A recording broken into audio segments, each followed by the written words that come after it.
Kaisar Pedang yang Mengejutkan. Bab 4846 Seorang Teman. Chen Yu tampak malu dan tidak berdaya. Kultivasinya tidak tinggi, hanya satu dari kultivasi alam Tao dan Dewa. Awalnya, dengan kultivasinya, dia ingin pergi dari perbatasan Chu ke ibu kota Chu. Perjalanan ini berjarak 18.000 mil, dan ada banyak setan dan penjahat di sepanjang jalan, yang sangat berbahaya. Terlebih lagi, sekarang dia masih memprovokasi kekuatan yang tidak dikenal. Pihak lain mengirim orang mati untuk membunuhnya, yang cukup untuk menunjukkan tekad mereka untuk membiarkan Chen Yu mati. Dalam menghadapi banyak bahaya, Chen Yu harus merendahkan diri, berharap untuk mengundang Lin Bai ke 18 negara bagian kekuasaan kekaisaran.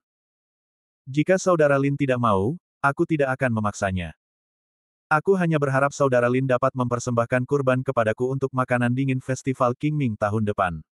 Tidak membuang-buang waktu bagi kita untuk bepergian bersama. Saudara Lin, selamat tinggal. Chen Yu mendesah dan mendesah.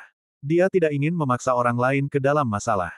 Dia akan pergi setelah mengucapkan selamat tinggal. Bagaimanapun, Lin Bai tidak tahan dan berkata, "Saudara Chen, tinggallah di sini."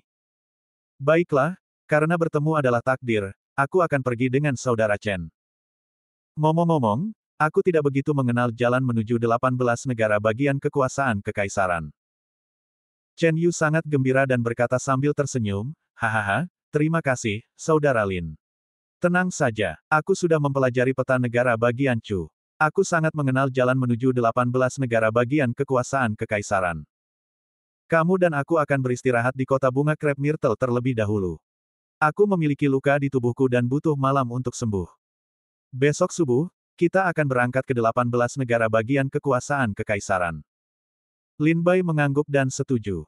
Mereka menemukan sebuah penginapan di kota bunga krep myrtle dan tinggal sebentar. Larut malam, Lin Bai duduk di kamar dengan lutut disilangkan, memulihkan kekuatan spiritualnya. Chen Yu duduk di kamar tanpa penerangan. Kamar itu gelap. Jendela terbuka, cahaya bulan terang menyinari ruangan. Pada saat ini, sesosok tubuh melintas dan muncul di ruangan itu.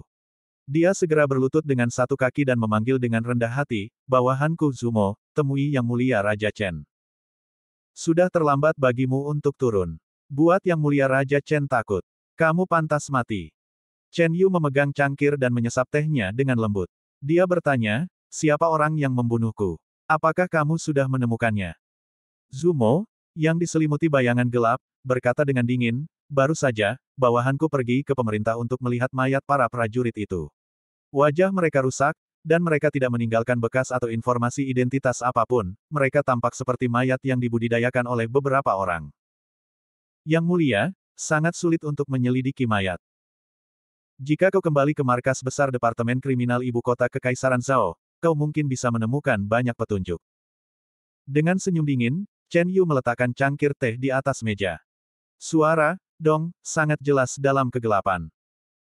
Dia perlahan berdiri, berjalan ke jendela, menatap bulan, apakah kau masih perlu pergi ke Departemen Shaoxing untuk memeriksa? Hanya ada satu orang di seluruh kerajaan Chu yang tidak ingin aku kembali ke ibu kota kekaisaran. Pangeran ketiga. Chen Yu berkata dengan dingin. Zumo gemetar dan tidak berani menjawab. Dia tetap dalam kegelapan dan tidak mengatakan apa-apa. Chen Yu mendengus dingin lagi, pada saat itu, beberapa dari mereka bergandengan tangan untuk memaksaku meninggalkan ibu kota kekaisaran, untuk memaksa ayah dan kaisarku menjadi putriku, untuk menjauhkanku dari kota kekaisaran. Dan hasilnya, ketika aku pergi, apakah mereka aman? Masih menggigit anjing. Setelah lebih dari 20 tahun berselisih, pangeran ketiga telah mengalahkan pangeran besar, pangeran kedua, pangeran ketujuh, dan pangeran kesembilan. Tidak ada akhir yang baik untuk kematian atau pemborosan. Pangeran ketiga membuang begitu banyak energi. Pada akhirnya, ayahnya tetap tidak memberinya posisi pangeran. Berdiri di jendela, Chen Yu menceritakan sakit hatinya. Zumo tetap diam seperti biasa, dan Zhao Xingxi berada di bawah komando keluarga kerajaan Chu. Namun, ada hukum besi di Departemen Hukuman Zhao, yaitu, Departemen Hukuman Zhao tidak boleh berpartisipasi dalam pertikaian internal keluarga kerajaan, jika tidak, itu akan menjadi kemunduran bagi 9 keluarga. Jadi ketika Chen Yu berbicara tentang pertikaian internal kerajaan dan pangeran merebut tahta, dia tidak berani mengatakan sepatah kata pun. Dia harus berlutut dan mendengarkan keluhan Chen Yu. Zumo tidak menjawab, dan Chen Yu mengetahuinya. Dia tidak memaksanya. Dia hanya berbicara pada dirinya sendiri. Aku khawatir aku kurang lebih dalam bahaya ketika aku kembali ke Beijing kali ini. Wajah Chen Yu penuh dengan kesedihan, mendesah, dan matanya menunjukkan keputusasaan yang tak berdaya. Pokoknya, aku masih berharap untuk hidup 3 tahun kemudian dan mati setelah ulang tahun ayahku. Ah! Chen Yu mendesah, tetapi dia penuh dengan rasa sakit dan kesedihan. Zumo, bersiaplah. Besok aku akan berangkat untuk kembali ke ibu kota kekaisaran. Pangeran ketiga tidak akan menyerah. Sepanjang jalan, dia akan mengirim lebih banyak orang mati untuk mengejarku. Ketika kita pergi besok, kamu akan berada dalam kegelapan, dan saudara Lin dan aku akan berada dalam cahaya. Jika kamu menghadapi bahaya, kamu bisa melakukannya lagi. Chen Yu dengan hati-hati mengatur hal-hal berikut. Zumo mengangguk dan menerima perintah, patuhi perintah. Namun, Zumo mengajukan satu pertanyaan lagi, Yang Mulia, apakah saudara Lin adalah orang yang menyelamatkan Anda di terowongan hari ini? Baru saja, saya telah memerintahkan divisi kriminal Zhao untuk memeriksa. Ternyata tidak ada informasi identitas tentang orang ini di wilayah Chu. Apakah orang ini dapat dipercaya? Menurut pendapat saya, selama Anda memiliki perlindungan dari Departemen Peradilan Pidana di sepanjang jalan, Yang Mulia akan dapat kembali ke ibu kota kekaisaran dengan aman tanpa perlu menangkap orang lain. Chen Yu melambaikan tangannya dan berkata, saudara Lin adalah orang dengan prestasi yang sangat tinggi dan cara yang sangat kejam, tetapi kotanya juga sangat dalam. Saya bergaul dengannya dari wilayah Qitianzong selama lebih dari setengah bulan, tetapi saya tidak menemukan bahwa dia adalah pendekar pedang yang begitu kuat. Mendengar ini, Zumo bertanya, apakah Yang Mulia ingin merekrut orang ini ke negara bagian Chu? Untuk dinasti? Tidak, saya tidak ingin dia tinggal di Chu. Saya hanya ingin berteman, kata Chen Yu. Seorang teman yang tidak membutuhkan intrik dan tipu daya. Seorang teman yang jujur. Melihat ini, Zumo tidak bertanya lebih lanjut. Setelah pengaturan itu, Zumo diam-diam meninggalkan penginapan. Chen Yu tinggal di kamar sebelah Lin Bai. Setelah Zumo datang, dia tinggal di kamar Chen Yu selama 1 jam. Lin Bai, yang tinggal di sebelah, bahkan tidak menyadarinya. Jelas bahwa pria ini tidak hanya sangat berbudaya, tetapi juga cukup ahli dalam seni bersembunyi. Malam tanpa kata-kata, sekejap mata adalah fajar. Chen Yu datang ke pintu kamar Lin Bai lebih awal, mengetuk pintu dan berteriak, saudara Lin, saatnya bagi kita untuk mulai. Lin Bai merapikan, mendorong pintu keluar dan berkata sambil tersenyum, saudara Chen, bagaimana lukamu? Chen Yu berkata sambil tersenyum, meskipun belum pulih ke periode puncak, sudah pulih ke 7.788. Kota Crab Myrtle bukanlah tempat yang baik. Sebaiknya kita mulai sesegera mungkin. Lin Bai memikirkan orang mati dan segera memahami niat Chen Yu untuk pergi sesegera mungkin. Tanpa menolak, Lin Bai langsung pergi bersama Chen Yu. Ada susunan teleportasi di kota Ziwei. Kita bisa menggunakan susunan teleportasi itu untuk pergi dari sini terlebih dahulu, yang bisa menghemat banyak waktu. Chen Yu membawa Lin Bai ke kota Crab Myrtle. Sepanjang jalan, dia mengobrol dan tertawa dengan Lin Bai, menjelaskan kondisi dan adat istiadat setempat kepada Lin Bai. Bab 4847 Bea Cukai Negara Chu. Di ibu kota kekaisaran Chu yang ramai, terdapat sebuah istana di kota kekaisaran. Di istana emas itu, lampu-lampu redup. Cahaya lilin yang berkelap-kelip memantulkan wajah samping seorang pria tampan. Dia berada di bawah cahaya lilin, memegang buku-buku, membaca dengan saksama, tampak serius, terutama menawan. Jubah yang elegan menunjukkan temperamen yang mulia. Yang mulia. Tiba-tiba, suara serak datang dari istana yang kosong dan gelap. Pemuda itu tidak terkejut karena dia tahu bahwa suara itu adalah pelayan utamanya. Katakan. Pria itu tidak menoleh untuk melihat buku di tangannya, suaranya datar tetapi penuh daya tarik berkata. Kabar dari kota Crab Myrtle adalah bahwa Yang Mulia Raja Chen telah melarikan diri. Oh. Pria itu mendengar suara itu dan menjawab dengan tenang. Matanya tidak meninggalkan buku-buku sampai sepanjang waktu. Bahkan jika dia mendengar bahwa pembunuhan Raja Chen gagal, dia tetap tidak terkejut, seolah-olah semuanya sudah diduga. Tidakkah Yang Mulia terkejut? Kami telah mengirim orang-orang mati paling elit, tetapi kami tidak menyangka akan membiarkan Raja Chen pergi. Apa yang mengejutkan, jika Zumo telah menunggunya di kota Crab Myrtle, dia tidak akan mati. Pria itu berkata dengan tenang. Memang benar bahwa Zhao Xingxi ditemukan di kota Ziwei, tetapi tidak yakin apakah Zumo ada di kota Ziwei. Dalam kegelapan, suara itu datang. Akan melaporkan semuanya kepada pemuda itu, kata demi kata. Meskipun kami tersandung, kami ingin menghentikan Zumo. Tetapi Zumo bukanlah karakter biasa. Dia secara alami memiliki jalan keluar. Pria itu menghela nafas, tampak tidak berdaya. Apa yang akan Yang Mulia lakukan selanjutnya? Apakah kita masih perlu mengirim pembunuh? Suara itu terdiam sejenak dan bertanya. Sampaikan perintah ke kota Wusaiguan, biarkan mereka bersiap untuk memulai. Pria itu telah menatap buku itu, perlahan memberi perintah. Ikuti perintah. Ini adalah suara terakhir yang bergema dari istana. Setelah budak itu pergi, pemuda itu perlahan mengalihkan pandangannya dari bukunya, menatap lilin yang berkedip-kedip, dan mendesah, kenapa? Kamu sudah keluar dari biro, jadi kenapa kamu harus kembali dan merampokku? Dengan kilatan cahaya, Lin Bai dan Chen Yu muncul di kota Wusaiguan. Dalam waktu setengah bulan, Lin Bai dan Chen Yu meminjam susunan teleportasi kota-kota besar di negara bagian Chu dan akhirnya tiba di kota Wusaiguan. Setelah berjalan keluar dari susunan transmisi, Lin Bai dan Chen segera berbaur dengan kerumunan dan menuju ke susunan transmisi berikutnya. Saudara Lin, tempat ini disebut kota Wusaiguan. Ini adalah jalan besar yang menghadap ke selatan dari 18 negara bagian kekuasaan kekaisaran. Setelah kota Wusaiguan, Anda akan memasuki 18 negara bagian kekuasaan kekaisaran. Chen Yu pergi dan berkata bahwa ketika dia melihat sebuah toko makanan ringan di pasar, dia segera maju, mengambil beberapa bayangan putih dan menjual beberapa makanan ringan. Coba. Ini makanan ringan paling terkenal di negara bagian Chu. Ini disebut Pil Bingyu. Chen Yu membuka kantong perkamen di tangannya, memperlihatkan manik-manik yang terkondensasi seperti kristal es. Lin Bai melihat kantong itu, tidak ada aroma yang tumpah. Rentangkan 2 jari, jepit 1, dan letakkan di antara jari-jari itu. Chen Yu tersenyum dan mengambil satu dari kantong itu. Pil Bingyu terbang langsung ke langit dan jatuh ke mulut Chen Yu. Chen Yu mengunyah perlahan dan menikmatinya, seolah-olah dia telah mencicipi makanan lezat yang telah lama dia dambakan. Lin Bai leng-leng, perlahan memasukkan pil giok es ke dalam mulutnya. Di mulut Pil Bingyu, kulit renyah di permukaannya menyatu dengan air liur dan langsung meleleh. Jus yang manis dan lezat memenuhi mulut.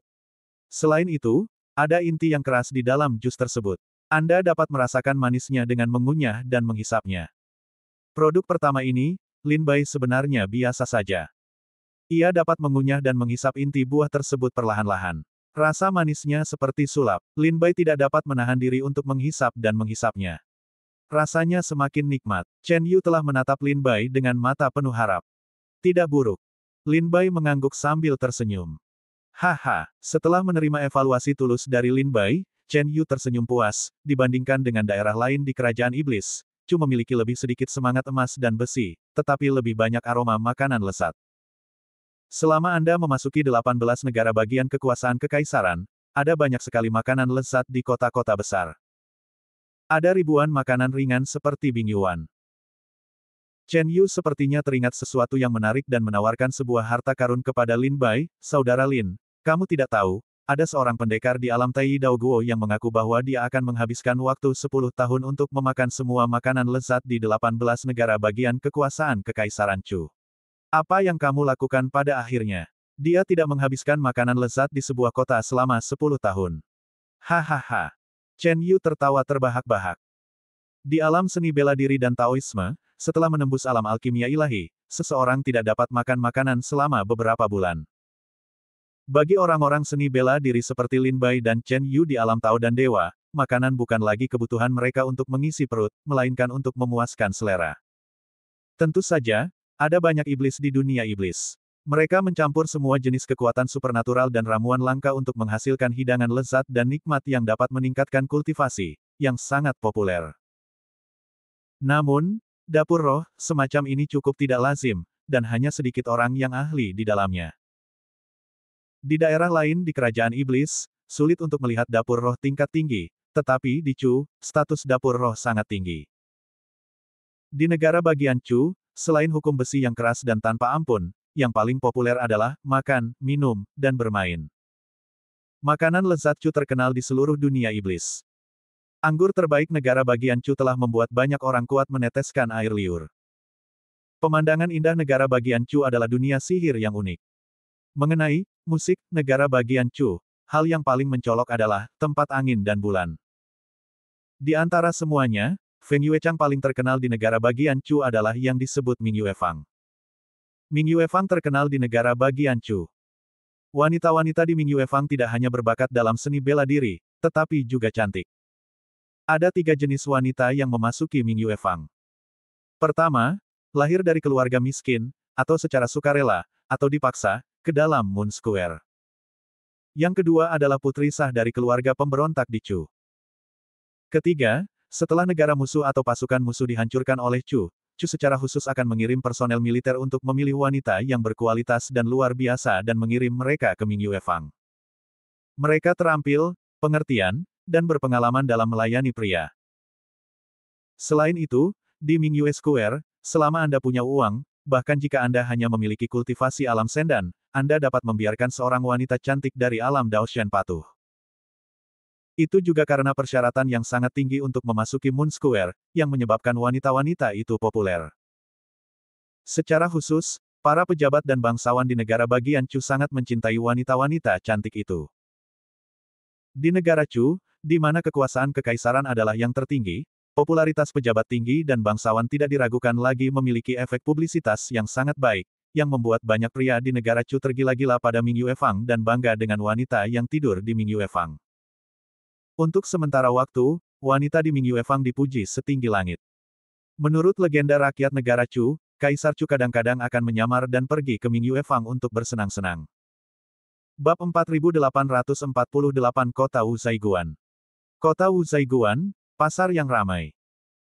Ketika Chen Yu berbicara tentang makanan ringan lezat dari negara bagian Chu, itu seperti membuka kotak obrolan dan berbicara sepanjang waktu. Lin Bai juga mendengarkan dengan sabar, dan mengikuti Chen Yu ke susunan transmisi berikutnya. Ngomong-ngomong, Saudara Chen, mengapa nama Kota Wuzaiguan begitu istimewa? Lin Bai bertanya dengan rasa ingin tahu. Baik di kerajaan iblis maupun di benua kuno, sebagian besar nama kota didasarkan pada 2 atau 3 kata.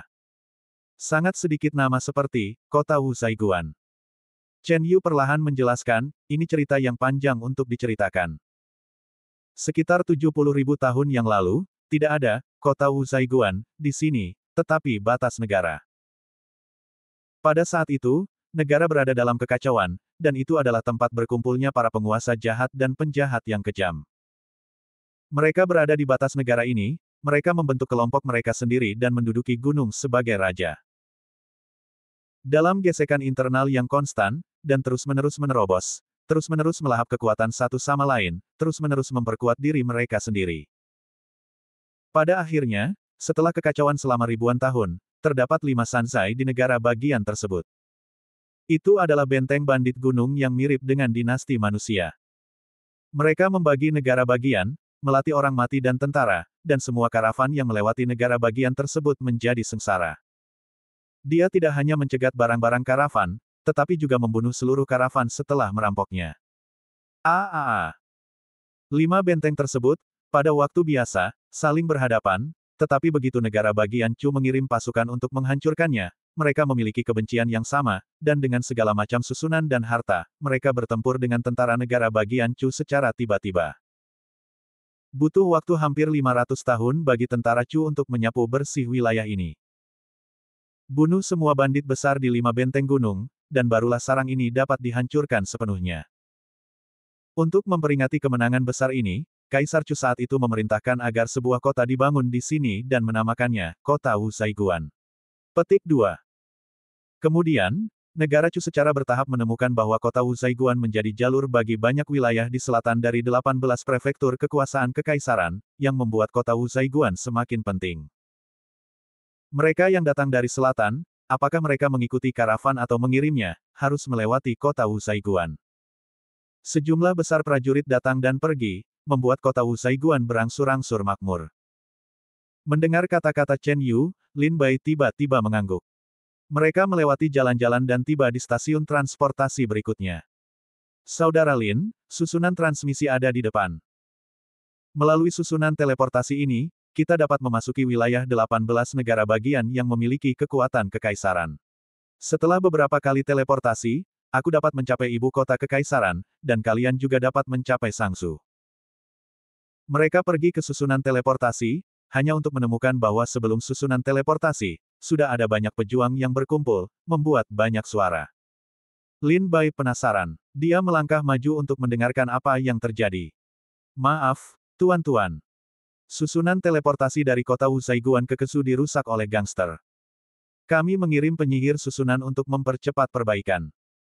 Penguasa susunan mengharapkan bahwa susunan teleportasi dapat dipulihkan paling lambat dalam waktu 3 bulan. Sebelum pemulihan susunan teleportasi, silakan beristirahat di kota Wusaiguan, atau pilih cara lain untuk pergi. Sebelum transmisi, pejabat yang melekat pada pemerintahan Chu berusaha sekuat tenaga untuk membujuk. Mendengar kerusakan susunan teleportasi, banyak prajurit menggumamkan beberapa patah kata, berbalik dan pergi. Chen Yu mengerutkan kening dan menyentuh dagunya. Matanya tampak aneh, susunan transmisi negara di Chu adalah fondasi negara. Tidak mudah rusak. Siapa yang berani datang ke Wusaiguan untuk membuat masalah setelah memakan hati beruang dan empedu macan tutul? Lin Bai memperhatikan bahwa di sekitar susunan transmisi, selain beberapa penyihir susunan yang sangat sibuk, ada banyak pria berseragam hitam dan dengan pedang ganda berbutir emas di dada mereka. Mereka berdiri dengan lengan di lengan mereka dan menatap dingin ke arah para pejuang yang bersiap untuk membuat masalah. Zhao Xingxi. Dia ditatap oleh petugas seni bela diri dari Departemen Zhaoxing. Banyak petugas seni bela diri yang marah begitu takut sehingga mereka berbalik dan pergi dengan tergesa-gesa. Saudara Lin, sepertinya kita harus memilih cara lain untuk memulai. Hanya itu yang harus kita lakukan. Susunan teleportasi hancur dan tidak dapat diperbaiki dalam waktu 3 bulan. Lin Bai dan Chen Anda tidak dapat tinggal di Wusaiguan selama 3 bulan, jadi mereka harus memilih cara lain untuk meninggalkan kota Wusaiguan. Untungnya, kota Wusaiguan adalah benteng transportasi yang mengarah ke 18 negara bagian Chu. Itu adalah tempat berkumpulnya para pedagang. Tidak ada kekurangan kapal penumpang dan kapal dagang. Lin Bai dan Chen Yu berjalan-jalan di sekitar Wusaiguan bersama-sama, dan segera mengetahui apa yang terjadi di dalam karavan. Apakah kalian berdua akan mengambilnya? Lin Bai dan Chen Yu datang ke bagian depan sebuah perahu roh. Di atas perahu roh, spanduk, kamar dagang Sanhe, dikibarkan. Melihat Lin Bai dan Chen Yu berdiri di depan kamar dagang, seorang lelaki tua turun dari perahu dan bertanya sambil tersenyum. Saya mengganggu Anda. Saya dan saudara-saudara saya datang jauh-jauh. Kami biasa menggunakan susunan teleportasi untuk melintasi batas negara sebelumnya. Tetapi saya tidak menyangka bahwa ketika saya datang ke kota Wusaiguan, susunan teleportasi dihancurkan oleh gangster. Saya harus mencari cara lain untuk pergi. Jika kamar dagang Sanhe bersedia membantu, kami dan saudara-saudara kami akan sangat berterima kasih. Mengenai biaya perahu, jangan khawatir, kami bersedia membayar harga yang tinggi. Chen Yu berbicara sambil tersenyum. Lelaki tua itu tertawa dan berkata, kebetulan kamar dagang kami bertemu dengan seorang bandit gunung di depan kami. Sebagian besar penjaga di kamar dagang terluka. Jika kalian berdua bersedia menjadi penjaga untuk sementara waktu, kami dapat memberi Anda tumpangan. Mengenai biaya perahu, itu tidak perlu. Jika Anda tidak ingin menjadi penjaga, silakan cari tempat lain. Mendengar perkataan lelaki tua itu, Lin Bai menyadari bahwa cangkang perahu roh itu penuh dengan luka tusukan pisau, bekas pedang, dan bekas terbakar. Sekarang beberapa penyihir formasi sedang bekerja keras untuk memperbaiki perahu roh itu. Jelas terlihat bahwa sebelumnya telah terjadi pertempuran sengit. Saudara Lin, lihat. Chen Yu tidak yakin untuk memperhatikan dan bertanya kepada Lin Bai. Saya tidak peduli. Lin Bai menjawab sambil tersenyum. Chen Yu mengangguk sambil tersenyum dan bertanya, saya tidak tahu tujuan kamar dagang Sanhe. Orang tua itu berkata, Kesu, kota Wuwang. Begitu Chen Yu mendengar ini, dia berkata kepada Lin Bai, ada formasi transmisi batas negara bagian di kota Raja Wu di Kesu. Setelah kita tiba di kota Raja Wu, kita dapat pergi ke batas negara bagian berikutnya melalui formasi transmisi kota Raja Wu. Lin Bai dengan bebas setuju, baiklah, Saya dan saudara-saudara saya bersedia menjadi penjaga kamar dagang Sanghe untuk sementara waktu. Orang tua itu tersenyum dan meminta tanda pengenal dari Lin Bai dan Chen Yu. Setelah mereka yakin, mereka membiarkan Lin Bai dan Chen Yu naik ke atas kapal. Kalian bisa beristirahat dengan baik di dek. Mengenai kabin, itu adalah tempat yang penting bagi kamar dagang Sanhe. Tidak ada hal yang tidak perlu. Jangan masuk ke kabin. Itu aturannya. Jika kalian tidak mematuhi aturan, jangan salahkan aku karena bersikap kejam. Orang tua itu telah meminta dua orang, Lin Bai dan Chen Yu berulang kali berjanji, untuk mencari tempat yang tenang di dek, melihat pemandangan, dan mengobrol. Bab 4849 Kamar Dagang. Setelah Wu Zaiguan, Anda dapat memasuki 18 negara bagian Chu. 18 prefektur Huangquan berada di bawah yurisdiksi Chu. Di wilayah kerajaan iblis yang luas, kedengarannya seperti 18 negara bagian, tidak terlalu besar, tetapi sebenarnya tidak demikian. Huangquan memiliki 18 negara bagian, sangat besar. Di tempat berdirinya negara bagian Chu, 18 negara bagian kekuasaan kekaisaran ditetapkan sebagai batas negara bagian Chu. Pada awalnya, wilayah 18 negara bagian itu beberapa kali lebih besar daripada wilayah negara bagian lainnya.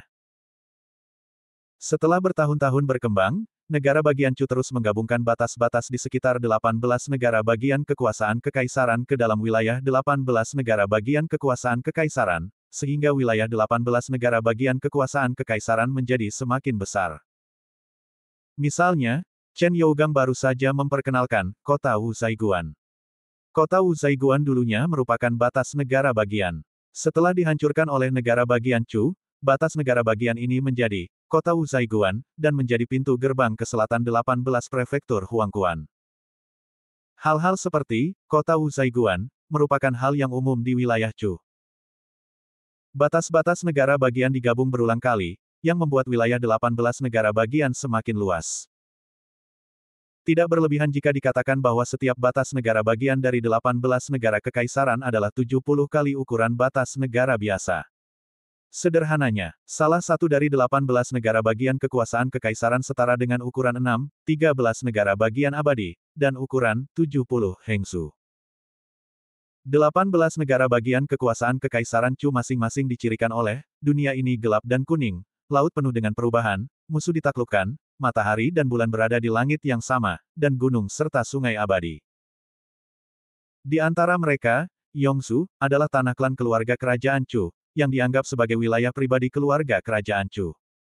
Dalam kata-kata prajurit biasa, Yongsu biasanya tidak dianggap sebagai wilayah Chu.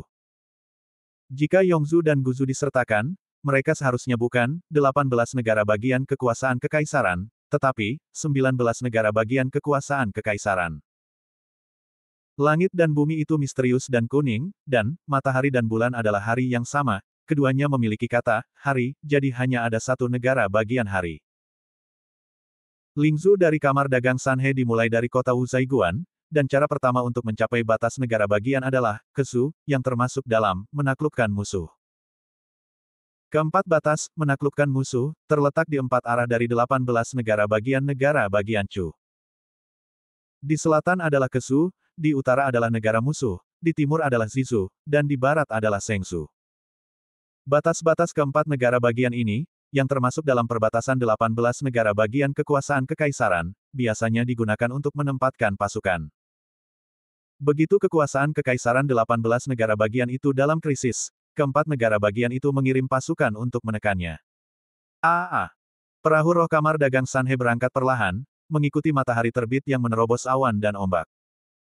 Di pagi hari, sinar matahari pertama melewati lautan awan dan menyinari wajah Lin Bai dan Chen Yu di balik pagar perahu roh. Perahu roh itu penuh dengan prajurit.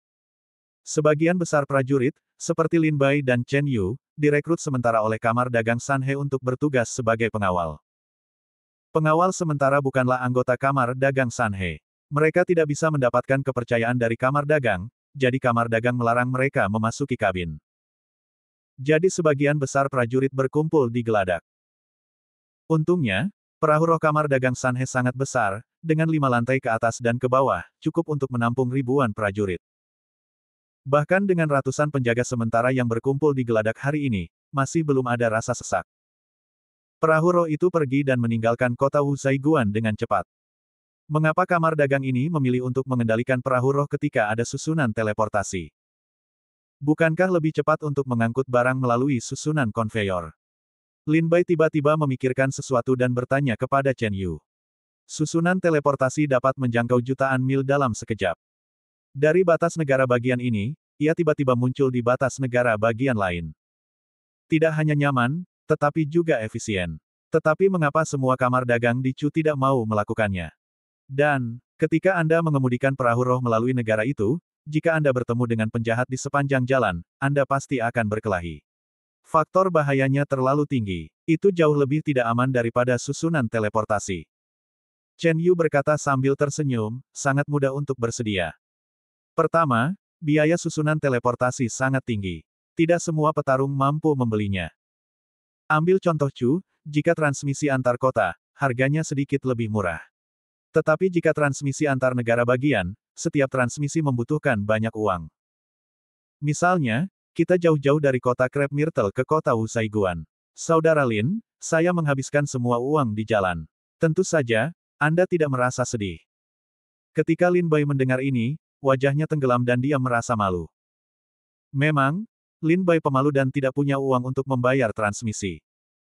Chen Yu juga berinisiatif mengajak Lin Bai pergi bersamanya, dan Chen Yu juga berinisiatif menanggung biaya transmisi. Lin Bai tiba-tiba teringat bahwa setiap kali jalur negara bagian ditransmisikan, setiap orang membutuhkan 100 emas ungu. Sudah lama sejak dia datang ke wilayah Chu. Lin Bai mungkin menyadari nilai 100 emas ungu, yang setara dengan 1 juta manik ajaib dari Sekte Iblis Abadi. Biaya transmisi semacam ini memang sangat mahal. Misalnya, Lin Bai dan Chen Yu berasal dari kota Crab Myrtle. Sepanjang perjalanan, mereka melintasi ratusan batas negara bagian dalam waktu setengah bulan, dan biaya transmisi mencapai puluhan ribu. Jika membiarkan Lin Bai pergi sendiri, diperkirakan dia tidak mampu membayar biaya transmisi yang begitu tinggi. Untungnya, Chen Yu memberi saya uang. Selama ini, Lin Bai menemukan bahwa Chen Yu benar-benar kaya. Chen Yu cukup kaya untuk bersaing dengan negaranya. Bagaimanapun, dia tidak pernah kekurangan uang. Seperti yang Chen Yu katakan, ketika saya berteman, saya tidak pernah melihat uang satu sama lain. Bagaimanapun, saya tidak punya uang. Kedua, susunan transmisi tidak terlalu aman. Jika ada penjahat yang curang dalam kegelapan, dalam proses transmisi, seorang prajurit dapat menghilang dengan tenang dalam susunan transmisi. Saudara Lin, Anda perlu tahu. Begitu seseorang merusak susunan teleportasi dan meletakkan ujung lain dari susunan teleportasi di lokasi lain, kemungkinan besar Anda akan dikelilingi oleh puluhan ribu orang saat Anda berteleportasi. Banyak kamar dagang di negara bagian Chu pernah menyampaikan masalah ini kepada dinasti Chu. Mereka pernah mengatakan bahwa banyak pejabat pemerintah memanfaatkan posisi mereka, secara diam-diam mengubah arah susunan teleportasi, sehingga setelah para prajurit dari kamar dagang utama mereka melangkah ke dalam susunan teleportasi, mereka menguap dan menghilang di tanah Chu bersama harta karun mereka. Poin ketiga, sebenarnya, harta karun pengawalan perahu roh, relatif terhadap susunan transmisi, relatif aman. Setiap kamar dagang utama memiliki jalur yang unik. Di jalur ini, mereka telah mengelola berbagai kekuatan selama bertahun-tahun. Itu lebih aman daripada susunan transportasi. Oleh karena itu, semua kamar dagang utama memiliki jalur bisnis yang unik, dan kekuatan serta hubungan yang berbeda di jalur tersebut sangat baik. Kecuali beberapa kamar dagang ingin memperluas bisnis mereka, mereka akan menjelajahi jalur lain, yang sangat berbahaya. Misalnya, perahu roh kamar dagang Sanhe yang kita tumpangi sekarang, mereka hanya ingin memperluas jalur bisnis mereka, jadi mereka akan menghadapi serangan itu. Kedatangan Chen Yu membuat Lin Bai tiba-tiba menyadari bahwa ada begitu banyak aturan dalam berbisnis. Bab 4850 Dunia Gelap. Menurut penjelasan Chen Yu, bisnis kamar dagang besar hanya akan dilakukan di area tertentu. Itu seperti situs. Di wilayah mereka sendiri, tidak akan ada bahaya besar. Misalnya, ada kamar dagang yang menghususkan diri dalam bisnis dari benua kuno ke dunia iblis, dan mereka telah mengembangkan jalur yang unik. Berapa banyak kekuatan, sekte, keluarga, dan gangster yang akan mereka temui di sepanjang jalur ini semuanya dalam perhitungan ketat mereka. Selain itu, kamar dagang akan mengirim utusan untuk membangun hubungan yang baik dengan kekuatan dan klan utama, untuk memastikan bahwa ketika kafilah lewat, kekuatan dan klan ini tidak akan dengan sengaja dipermalukan, dan bahkan membuka pintu yang nyaman untuk mengawal mereka melintasi perbatasan. Seperti kamar dagang Sanhe tempat kita berada sekarang, mereka harus memperluas rute bisnis mereka, jadi mereka diserang. Chen Yu berkata dengan suara rendah. Lin Bai bertanya dengan rasa ingin tahu, Saudara Chen, apakah Anda tahu asal-usul kamar dagang Sanhe? Chen Yu menggelengkan kepalanya dan berkata, aku belum pernah mendengar nama kamar dagang ini. Seharusnya ini adalah kamar dagang yang sangat kecil di Chu. Jumlah kamar dagang kecil di negara bagian Chu sebanyak rambut banteng dan ikan mas yang menyeberangi sungai. Ketika Lin Bai dan Chen Yu berdiri mengobrol. Duduk di sudut, seorang lelaki tua berpakaian seperti nelayan mengenakan jas hujan sabut kelapa yang tidak rapi dan topi compang camping. Dia menyeringai dan memperlihatkan gigi kuningnya, adik kecil ini benar. Munculnya kamar dagang Sanhe adalah untuk memperluas jalur bisnis. Lin Bai dan Chen Yu mengalihkan pandangan mereka dan saling memandang, meragukan. Tampaknya nelayan tua itu tahu banyak. Nelayan tua itu berkata sambil tersenyum, kamar dagang Sanhe awalnya adalah kamar dagang di kota Wuwang di Kesu. Di kota Raja Wu, itu adalah satu-satunya yang memiliki reputasi besar. Awalnya, kamar dagang Sanhe hanya bertanggung jawab atas jalur perdagangan di Kesu, tetapi kali ini, kamar dagang Sanhe ingin memperluas jalur perdagangan dan berbisnis di luar kota Wuzaiguan, sehingga ditekan oleh pasukan di luar kota Wuzaiguan dan diserang. Hampir satu kapal orang tidak dapat kembali. Chen Yu dan Lin Bai memahami semua pengalaman kamar dagang Sanhe.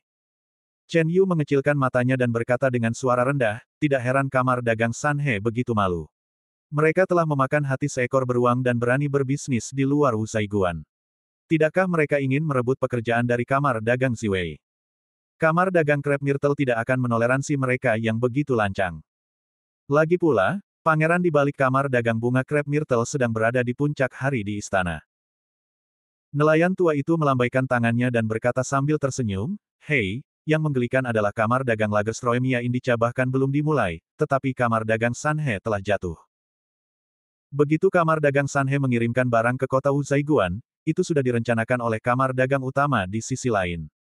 Semua bandit datang untuk bertarung satu sama lain. Begitu kamar dagang Sanhe meninggalkan kota Wuzaiguan, mereka segera bersembunyi kembali. Lin Bai berpikir dengan tenang dan memahami hubungan itu. Setiap kamar dagang memiliki jalur yang unik, yang disebut jalur bisnis. Setiap jalur bisnis dibuat oleh presiden dan pendahulu kamar dagang utama. Bagaimana kita bisa mentolerir keterlibatan kamar dagang lain?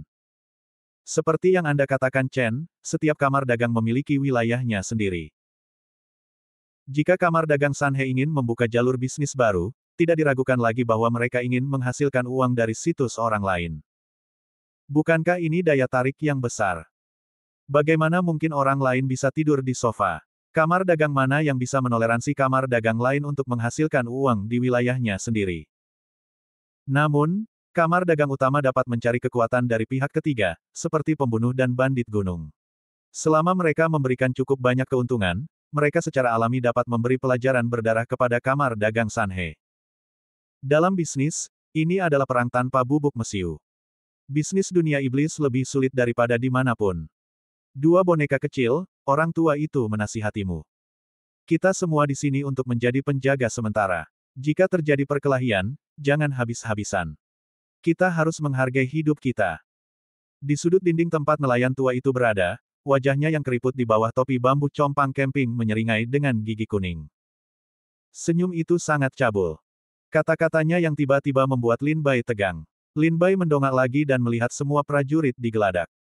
Lin Bai menemukan para prajurit ini berdiri bersama dalam 2 atau 3 orang, berbicara satu sama lain. Tetapi pada saat yang sama, Lin Bai juga memperhatikan bahwa ada banyak prajurit yang melihat ke dalam kabin secara diam-diam, dan wajah mereka tidak bagus. Ketahuan. Nelayan tua itu memperhatikan mata Lin Bai dan berkata sambil tersenyum. Lin Bai bertanya, bukankah kamu mengatakan itu? Kamar dagang Sanhe baru saja akan membuka jalan bisnis. Bagaimana bisa begitu banyak orang menginginkannya? Saya lihat hampir setengah dari prajurit di kapal ini tampaknya punya niat buruk. Nelayan tua itu menjual tiket, mengecilkan lehernya, kalau begitu saya tidak kenal orang tua ini. Chen Yu berkata sambil tersenyum, tetua pasti tahu sesuatu. Mengapa tidak menyembunyikannya? Saya punya sebotol anggur di sini. Jika Anda bersedia memberitahu kami, anggur ini. Sambil berbicara, Chen Yu mengeluarkan sebotol anggur dari kantong penyimpanan, membuka tutup botol, dan aroma anggur tercium di hidungnya. Nelayan tua itu adalah peminum yang baik. Mencium aroma anggur, dia bangkit dari tanah dan mengendus dengan keras di depan Chen Yu. Ini, Tousan Mountain Dew. Mengapa Anda peminum yang baik? Chen Yupei berkata, jangan khawatir, apakah Anda mengatakannya atau tidak? Jika tidak, saya akan menuangkan anggurnya. Katakan saja, nelayan tua itu menganggukkan kepalanya dan berkata, dikatakan bahwa kamar dagang Sanhe telah membawa kembali seorang wanita dari luar kota Wusaiguan. Dia memiliki barang-barang yang sangat berharga di tubuhnya, jadi seseorang telah mengeluarkan perintah hadiah di dunia gelap. 10.000 emas ungu ditawarkan untuk kepala wanita ini. Cepat berikan anggurnya. Setelah berkata demikian, nelayan tua itu menerkam Chen Yu. Melihat hal itu, Chen Yu segera menyelipkan kendi anggur ke dalam pelukan lelaki tua itu. Lelaki tua itu memegang kendi anggur dan dengan senang hati menarik sudut dinding. Ia mendongak dan meneguknya. Dunia gelap. Lin Bai menatap Chen Yu dengan bingung. Setelah tiba di Chu, Lin Bai mendengar banyak istilah yang tidak diketahui. Wajah Chen Yu menjadi muram, dunia gelap adalah organisasi gelap yang sangat besar yang beroperasi di wilayah Chu. Mereka mendirikan arena bawah tanah, mendirikan pasar gelap, dan membeli serta menjual segala macam barang terlarang. Pada saat yang sama, mereka menjual segala macam berita, menyewa pembunuh, memberikan hadiah, dan sebagainya. Kekuatan ini muncul 30.000 tahun yang lalu. Ketika seorang pangeran Chu memberontak terhadap pasukan Chu, dan hampir dikalahkan oleh pasukan Chu, ia mengosongkan sepertiga dari perbendaharaannya dan meminta bantuan dari dunia gelap. Setelah mendapatkan komisi, dunia gelap segera mendirikan pasukan yang sebanding dengan pasukan Chu. Dengan bantuan dunia gelap, sang pangeran memimpin pasukannya ke kota kekaisaran dan hampir menumbangkan dunia. Untungnya, para pangeran dan prajurit dari semua pihak pergi ke kota kekaisaran untuk melayani raja, dan kemudian menekan pemberontakan. Setelah perang ini, dunia gelap berada di negara bagian Chu. Itu menjadi terkenal dalam Perang Dunia Pertama dan dikenal di seluruh dunia.